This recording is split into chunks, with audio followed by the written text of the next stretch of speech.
రెండోది ఏంటండి, ప్రార్థనా శక్తి. అపోస్తులు అందరూ కూడా ప్రార్థన చేసి మేడగది అనుభవం ఉండాలి, మనకి పరిశుద్ధాత్మ అనుభవం ఉండాలి. పరిశుద్ధాత్మ అనుభవం ఉంటే దేవుడు ఉన్నతమైన స్థాయి మీద యేసు నీవే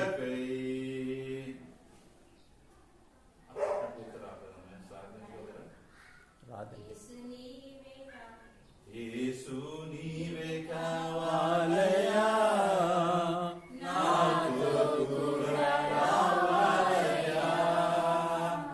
యేసు నీవే కావాలయా, నాతో కూడా రావాలయా.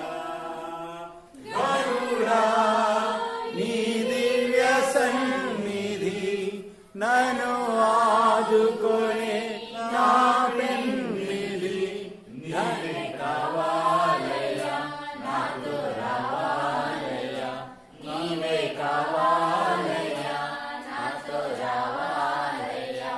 యేసు నీవే కావాలయా, నాతో కూడా రావాలయా.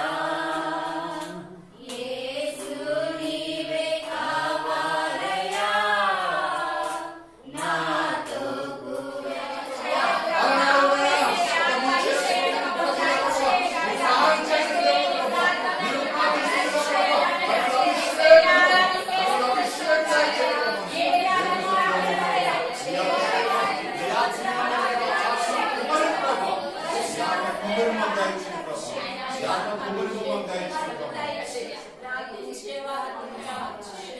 ఏదండి అంత అనుభవం మనకు లేదు, కానీ అనుభవించే దేవుడే, ఆ పరిశుద్ధత ఇచ్చే దేవుడే, అభిషేకం ఇచ్చే దేవుడే.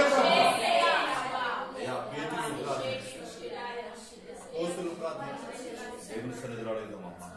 యేసయ్యానికి స్తుతి స్తోత్రం చెల్లిస్తున్నాం. ఈ ఉదయకాల వాక్యం ద్వారా మాతో మీరు సూట్గా మీరు మాట్లాడారు. దేవుని సన్నిధిలో